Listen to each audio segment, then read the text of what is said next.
Welcome to 99 TV. నేను Devulapalli Mohan. Special ప్రోగ్రాంకి స్వాగతం. చాతుర్వర్ణం మయా సృష్టం గుణకర్మ విభాగశ తస్య కర్తారమపి మాం విద్య కర్తారమవ్యయం. గుణాలు కర్మల విభజనను బట్టి 4 వర్ణాల వ్యవస్థ సృష్టించబడింది అని భగవద్గీత 4వ అధ్యాయం 13వ శ్లోకంలో పేర్కొనబడింది. అలాగే అసలు బ్రాహ్మణుని యొక్క సహజ లక్షణాలు ఏంటి అనేటువంటిది కూడా దాంట్లో ప్రత్యేకంగా చెప్పారు. శమోదమస్తపశౌచం క్షాంతిరార్జవమేవచ జ్ఞానం విజ్ఞానమాస్తిక్యం బ్రహ్మకర్మ స్వభావజం.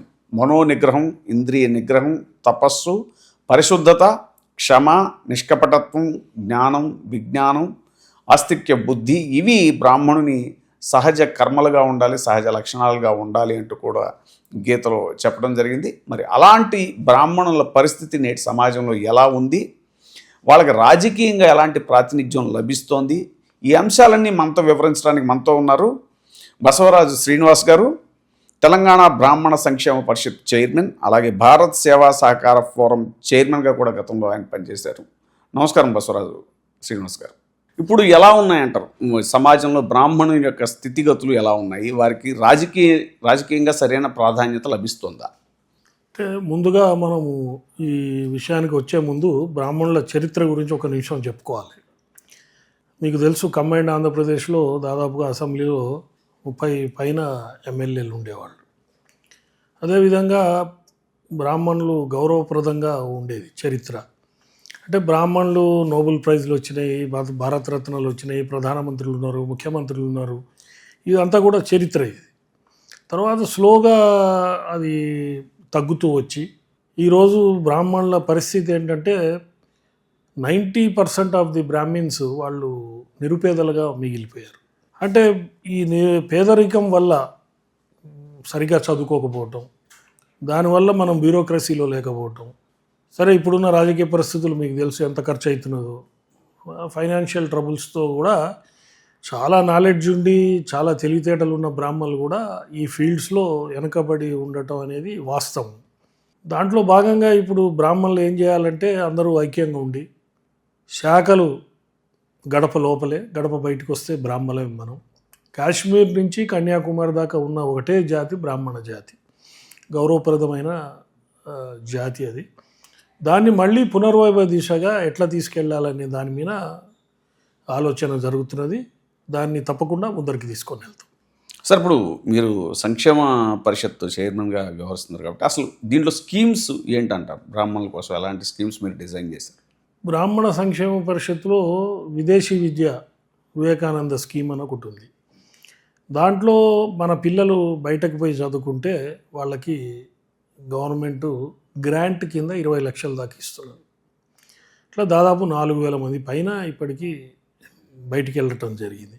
అదేవిధంగా ఈ రామానుజ స్కీమ్ అని పోస్ట్ మెట్రిక్ వాళ్ళకి, అదేవిధంగా వేద పండితులకి హానరోరియం, వేద విద్యార్థులకి సపోర్టు, వేద భవనాలకి సపోర్టు, అదేవిధంగా అపరకర్మలు అవి చేసుకోవటానికి ఎవరన్నా బిల్డింగ్లు కట్టుకుంటే బ్రాహ్మణ పరిషత్ నుంచి సహకారం, ఇట్లా రకరకాల స్కీమ్స్, స్కిల్ డెవలప్మెంట్లో కానివ్వండి, ఇట్లాంటి వాటిల్లో బ్రాహ్మణ పరిషత్ నుంచి సహకారం ఉన్నది.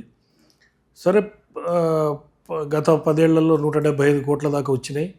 దాని తర్వాత నేను చైర్మన్ కాకముందు ఒక 50 కోట్లు వచ్చినాయి. ఇప్పుడు కూడా ఒక 25 కోట్లు మాకు అడ్మినిస్ట్రేటివ్ శాంక్షన్ వచ్చింది, 2 నెలలు అయింది. ఇప్పుడు దాని వెనక ఉన్నాం మేము.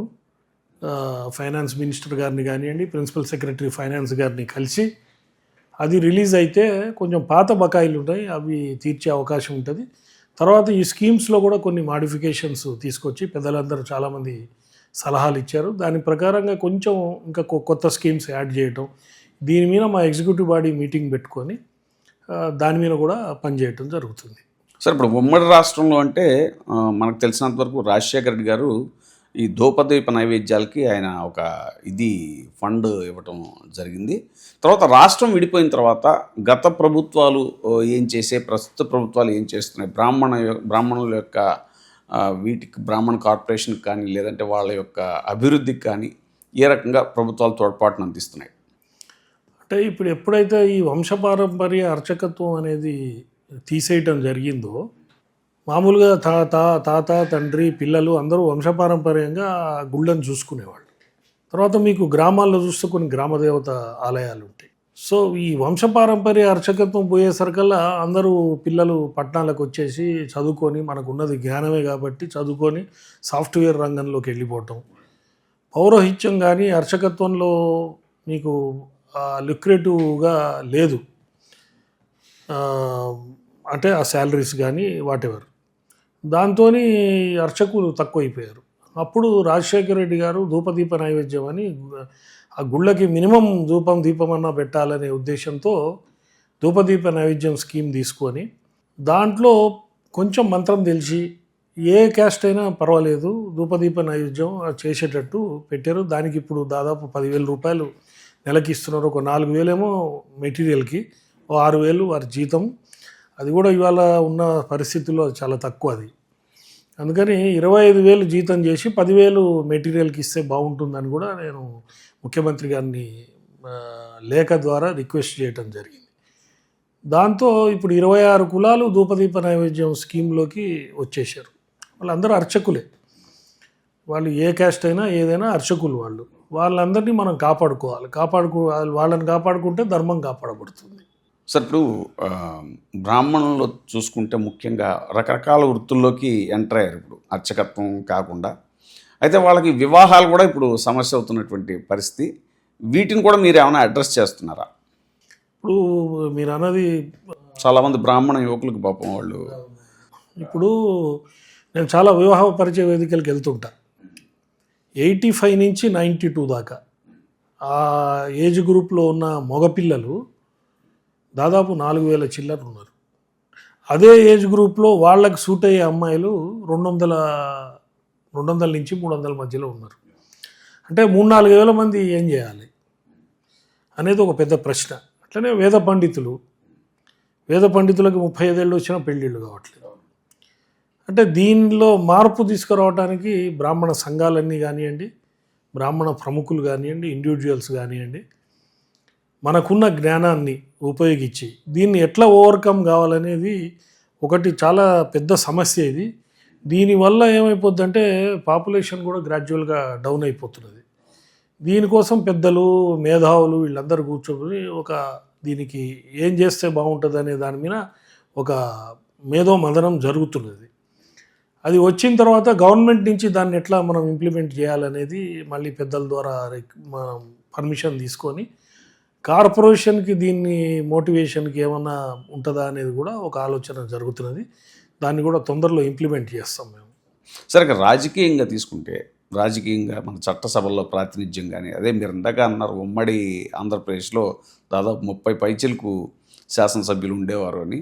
మరి ఇప్పుడు ఈ మధ్యన ఇటీవల చూసుకుంటే చాలా తగ్గిపోయినటువంటి పరిస్థితి. ఉభయ తెలుగు రాష్ట్రాల్లో కూడా అసలు ఒక చేతి వేళ్ల మీద కూడా లెక్క పెట్టడం కష్టమేమో, అంత దారుణంగా రాజకీయ ప్రాతినిధ్యం పడిపోయింది బ్రాహ్మణులకి అనేటువంటిది. ఈ పరిస్థితిని మీరు ఎలాగ అడ్రస్ చేస్తున్నారు? అంటే ముఖ్యంగా నేను ఇందాక చెప్పినట్టే రాజకీయాలకు పోవాలంటే సరే మన దగ్గర తెలివితేటలు ఉన్నాయి, ప్రజలకి సేవ చేసే మనస్సు ఉంది, ఆ కమిట్మెంట్లో ఎటువంటి కాంప్రమైజ్ లేదు. లోకా సమస్త సుఖినో భవంతు అనుకునే బ్రాహ్మలు చట్టసభల్లో ఉంటే ప్రజలకు ఎక్కువ ఉపయోగపడతారు.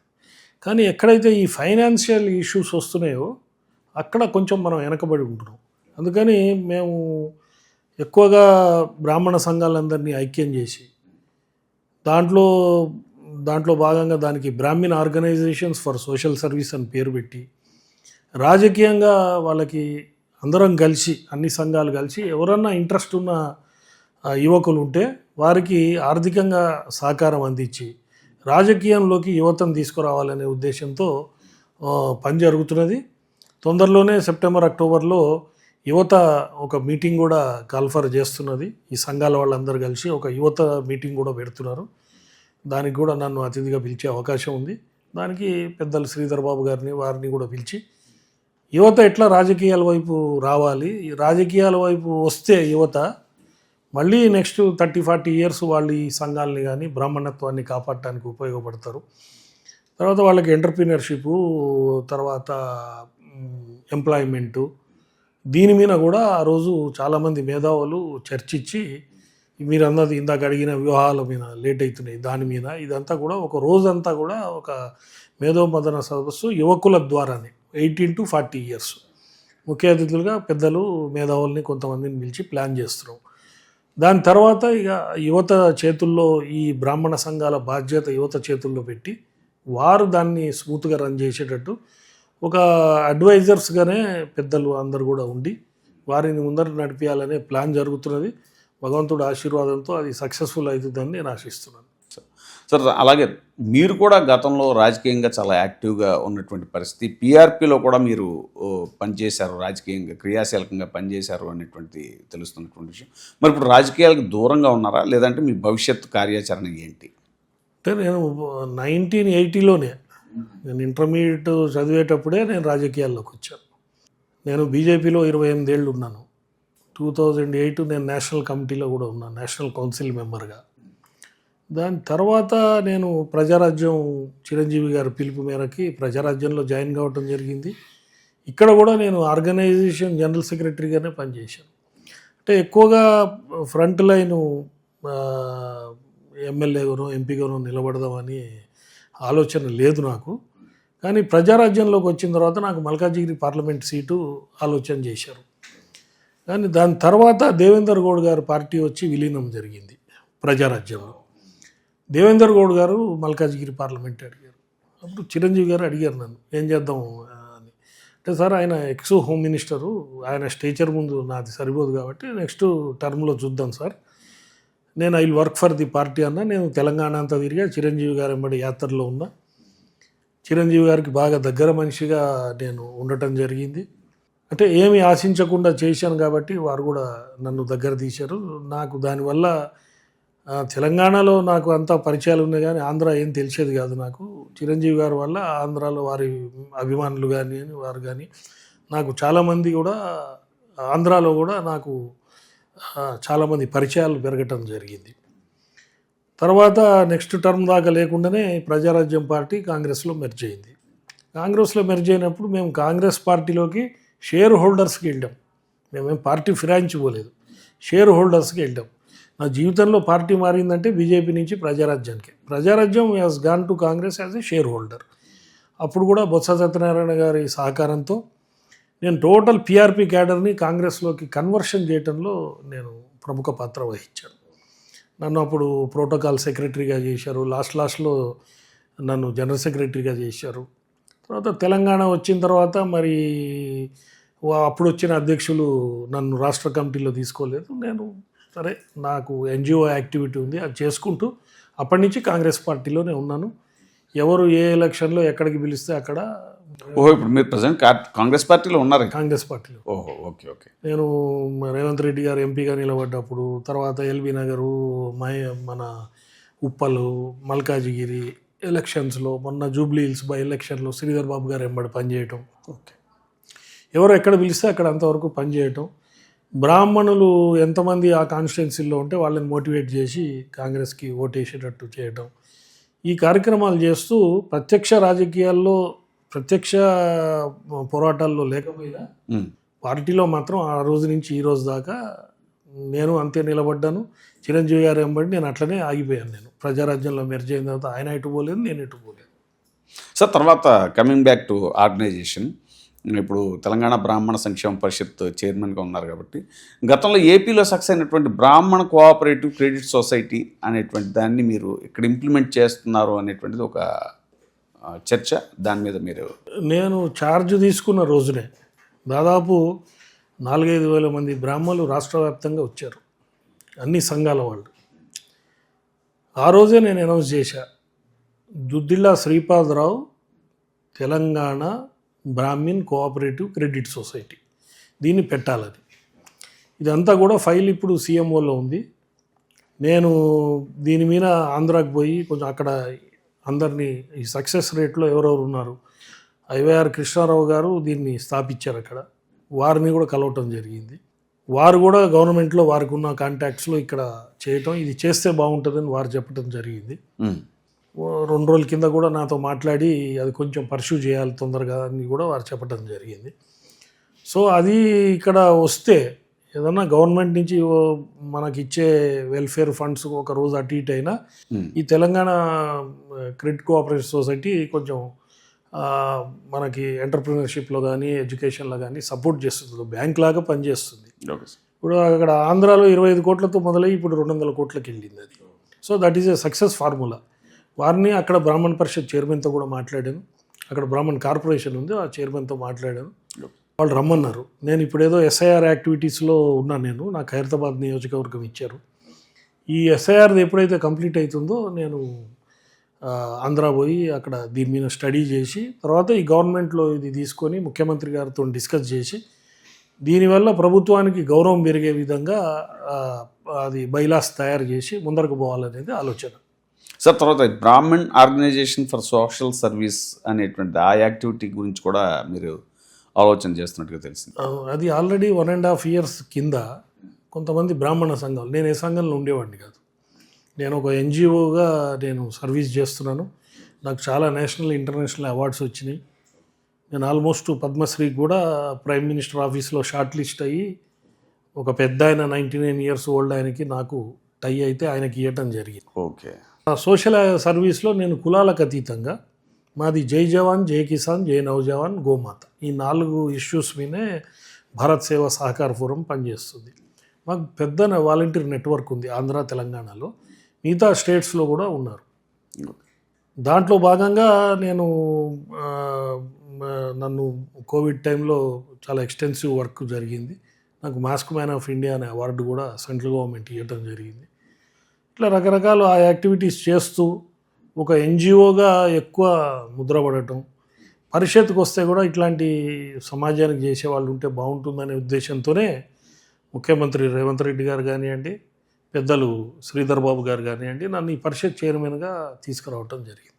పరిషత్ చైర్మన్ అయిన తర్వాత గవర్నమెంట్ నుంచి ఫండ్స్ వచ్చి 2-3 నెలలు అయింది. అవి డిలే ఉన్నా కూడా మా ఎన్జిఓ నుంచి నాకు తోచిన సహాయం చేసుకుంటూ దీన్ని తీసుకోబోతున్నాం. దీంట్లో ప్రక్రియగా భాగంగా ఈ బ్రాహ్మణ సంఘాలందరూ వచ్చి నన్ను ఒక 1.5 year బ్యాక్ మీరు ఏ సంఘానికి సంబంధం లేదు కాబట్టి అన్ని సంఘాలని ఒక తాటి మీదకి తీసుకొద్దాం, అందరం ఐక్యంగా ఉందాం అని చెప్పి వాళ్ళందరూ పిలుపు మేరకు నేను రావటం, వాళ్ళందరూ రిటర్న్గా నాకు ఇవ్వటం.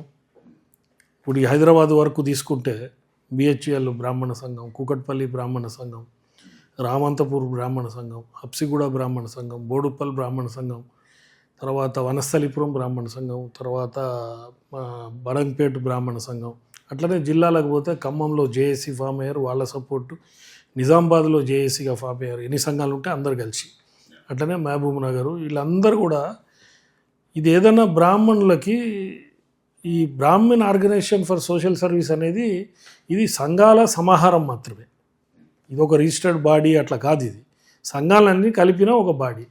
టోటల్ బ్రాహ్మణ్యానికి ఏదైనా ఇబ్బంది వచ్చినప్పుడు అన్ని సంఘాల వాళ్ళు ఈ అంబ్రిల్లా కింద ఏదైనా ఇబ్బంది వచ్చినప్పుడు వీళ్ళందరూ నిలబడతారు.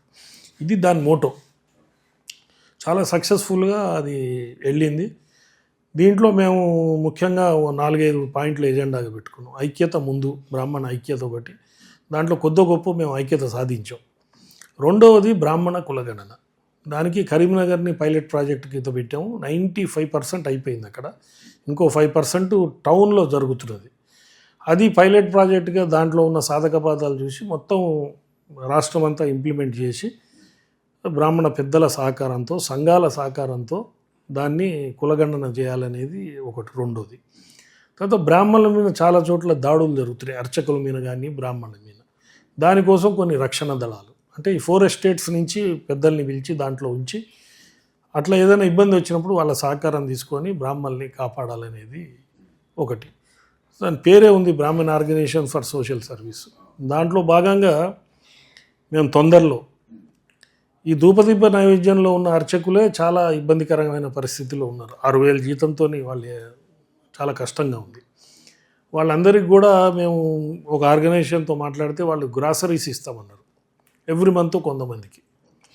దాంతోపాటు మేము మా ఎన్జిఓ నుంచి కానీ ఇంకా బ్రాహ్మణ సంఘాల దగ్గర నుంచి కానీ వాళ్ళకి ఆర్థికంగా కూడా ఎడ్యుకేషన్లో సపోర్ట్ చేయాలనేది ఒకటి మేము ఆలోచన చేసాం. అది తొందరలో ఈ ఎస్ఐఆర్ యాక్టివిటీ జరుగుతున్నప్పుడే ఆ ప్రోగ్రాం అయిపోతుంది. ఎస్ఐఆర్ యాక్టివిటీ అయిన తర్వాత మేము మళ్ళీ ఏం చేస్తామంటే ఒక యాత్ర, నేను పెద్దల పర్మిషన్ తీసుకొని ముఖ్యమంత్రి గారిది కానీ, శ్రీధర్ బాబు గారు కానీ, మా పిసిసి అధ్యక్షుడు మహేష్ గౌడ్ గారిది కానీ పర్మిషన్ తీసుకొని ఒక యాత్ర తెలంగాణ అంతా తిరిగి వస్తాం. ప్రతి డిస్టిక్ హెడ్ క్వార్టర్స్లో పురోహితులు, అర్చకులు. ఇప్పుడు మనకి ముహూర్తాలు, అర్ధరాత్రి ముహూర్తాలు అట్లా ఉంటాయి బ్రాహ్మణులు ఎక్కువ. వాళ్ళ రాత్రిపూట పోయి అక్కడ ఆ పూజలు అవన్నీ చేసి మళ్ళీ రిటర్న్ రావడం, ఆ నిద్ర లేకపోవడం, దాంట్లో యాక్సిడెంట్స్ అవి అవుతున్నాయి. నాకు రిక్వెస్ట్ చాలా వచ్చినాయి, పర్సనల్ యాక్సిడెంట్ ఇన్సూరెన్స్ ఇస్తే బాగుంటుంది అందరికీ అని. రాష్ట్ర వ్యాప్తంగా ఇప్పుడు మేము దాంట్లో ఐడెంటిఫై చేస్తున్నాం. ఎక్కువ దాంట్లో ధూపదీప నైవేద్యం 26 కులాల వాళ్ళు ఉంటారు. ఓన్లీ బ్రాహ్మణులకి అని కాదు, అందరికీ. తర్వాత ఇంకెవరైనా నిరుపేద బ్రాహ్మణులు ప్రైవేట్ గుళ్ళల్లో చేసేవాళ్ళు, గవర్నమెంట్ వాళ్ళకి మంచి స్కేల్ ఉంది, వాళ్ళకి అవసరం లేదు. ప్రైవేట్ టెంపుల్స్లో చేసే అర్చకులు, పురోహితులకి, లేదా ప్రైవేట్గా ఉండే పురోహితులకి, కొంచెం బిలో పవర్టీ లైన్లో ఉన్న వాళ్ళందరికీ కూడా పర్సనల్ యాక్సిడెంట్ ఇన్సూరెన్స్ ఇవ్వాలని చెప్పి ఇన్సూరెన్స్ కంపెనీలతో మాట్లాడుతున్నాం. వీళ్ళని ఐడెంటిఫికేషన్ కూడా ఒకటి జరుగుతున్నది. ఈ ఎస్ఐఆర్ యాక్టివిటీ కాగానే ఒక యాత్రలాగా చేపట్టి అన్ని జిల్లా హెడ్ క్వార్టర్స్లో ఒక 500 మందికి, ఒక 5,000 మందికి 10 జిల్లాల్లో ఇవ్వాలనేది ఒకటి Brahman organizations for social service వాళ్ళ సహకారంతో దాన్ని చేసి, అంటే నేను చేసే కార్యక్రమాల్లో మీకు అందరికీ తెలుసు, ఎన్ని మంచి చేసినా విమర్శలు అనేవి ఉంటాయి.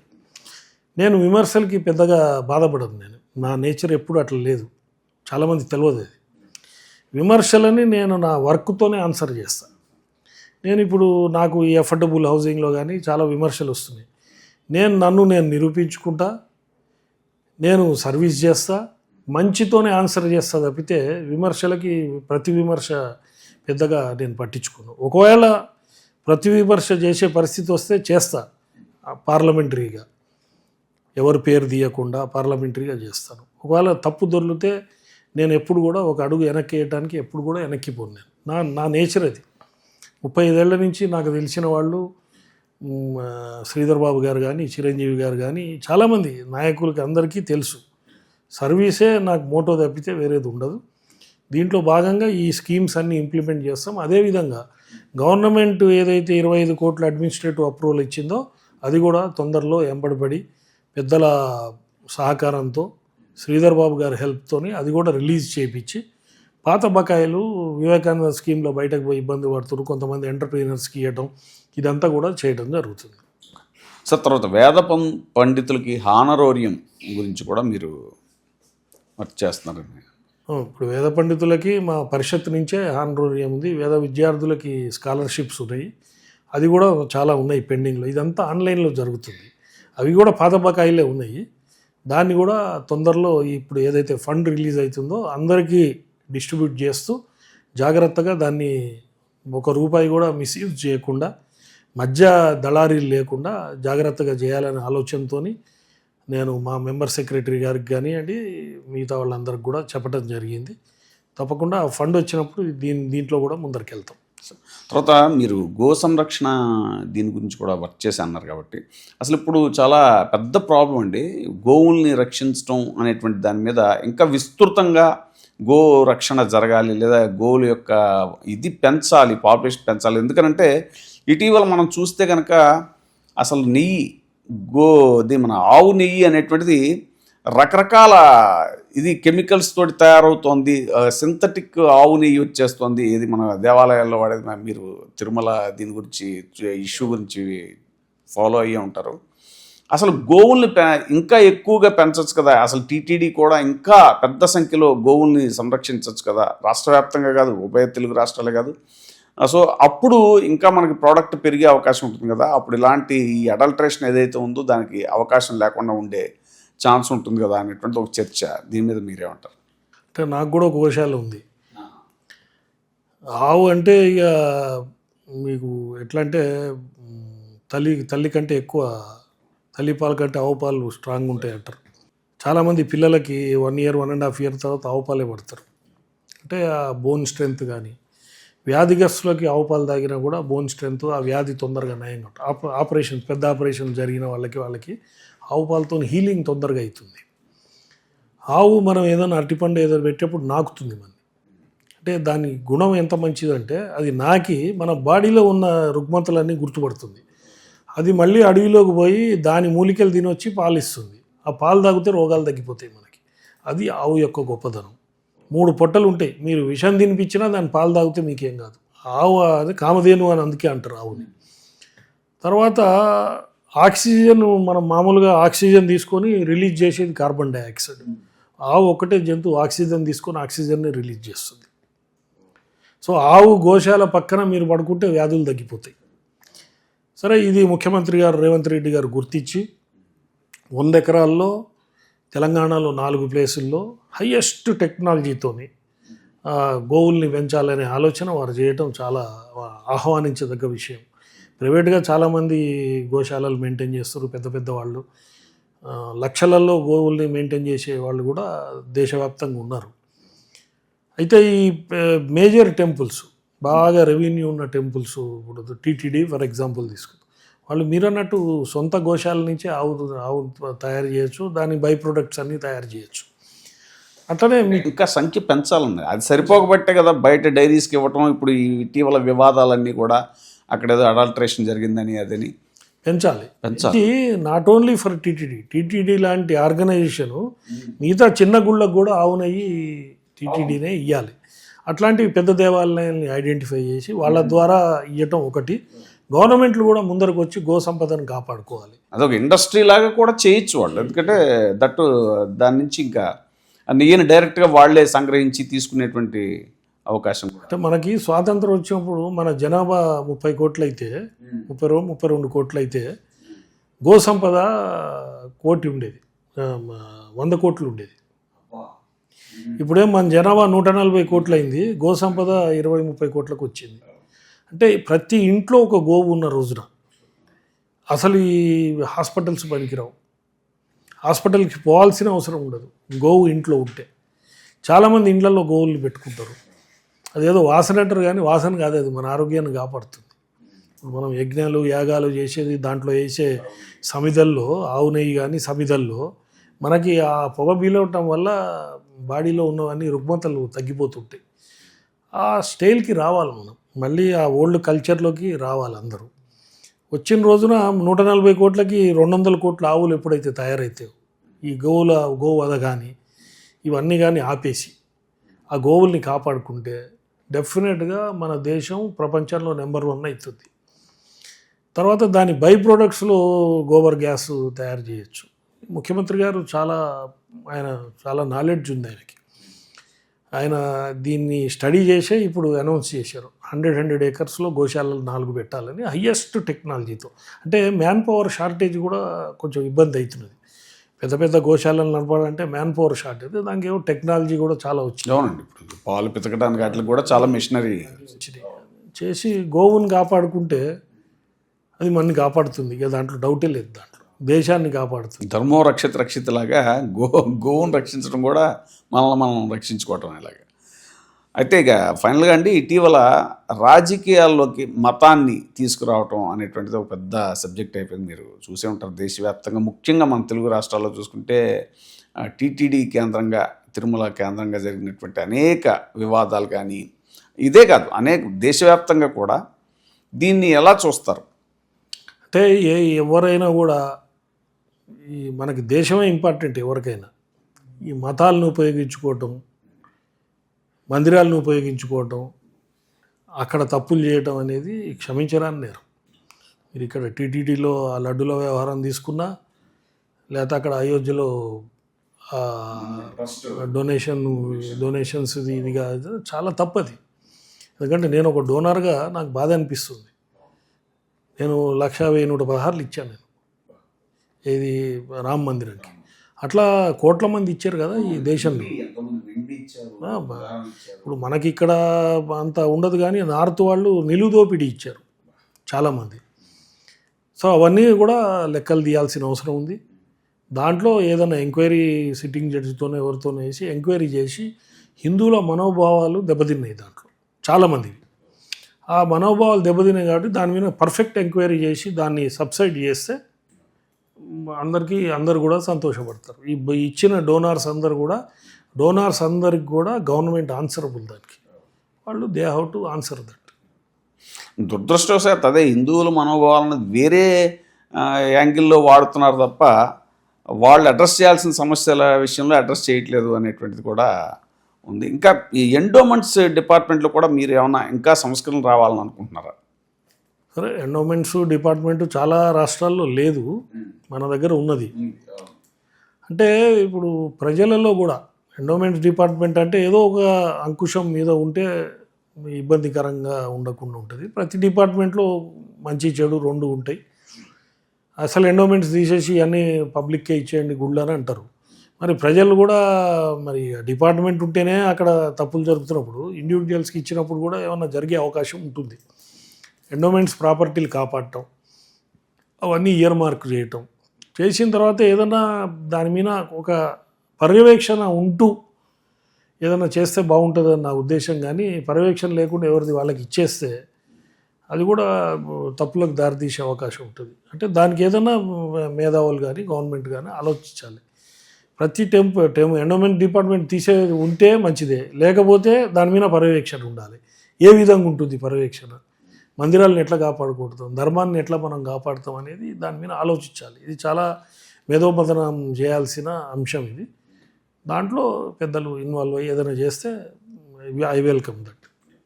సనాతన ధర్మం అనేటువంటిది కూడా ఇప్పుడు రకరకాలుగా ఇది రాజకీయంలోకి లాగబడుతుంది. దాని మీద మీ కామెంట్? ఇప్పుడు రాజకీయాలకి ధర్మానికి సంబంధం లేదు. అన్ని రాజకీయ పార్టీలు దేశం గురించి పనిచేయాలి. దేశం గురించి పనిచేస్తే ఆటోమేటిక్గా ధర్మాన్ని కాపాడిన వాళ్ళు అవుతారు. సనాతన ధర్మాన్ని లేకపోతే ఇంకేదో మతాన్ని వాడుకొని రాజకీయాలు చేయటం మంచిది కాదు ఎవరికైనా కూడా. ఏదైనా ఇబ్బంది వచ్చినప్పుడు రావచ్చు, గవర్నమెంట్లు ఇన్వాల్వ్ కావచ్చు, చేయొచ్చు. కానీ దాన్ని మనము ఓట్ల కింద మార్చుకునే మెకానిజం అనేది ఆ భగవంతుడు కూడా క్షమించడు. అది నాకు నచ్చదు.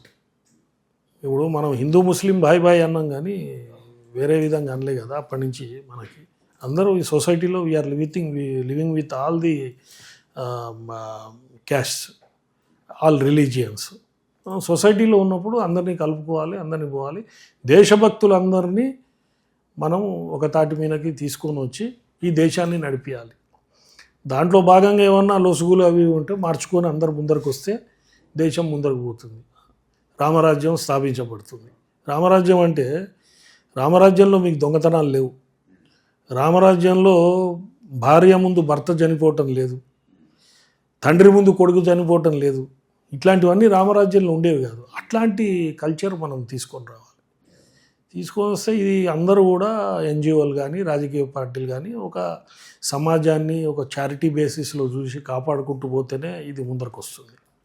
అదే మీరు అన్నట్టుగా ఫైనల్గా ఆ ఇంటిగ్రిటీ అనేటువంటిది మతం పేరు చెప్పి ఆ ఇంటిగ్రిటీని దెబ్బతీయకుండా ఉండాలి అనేటువంటిది. Thank you very much sir. ధన్యవాదాలండి. చూస్తున్నామండి 99 TV.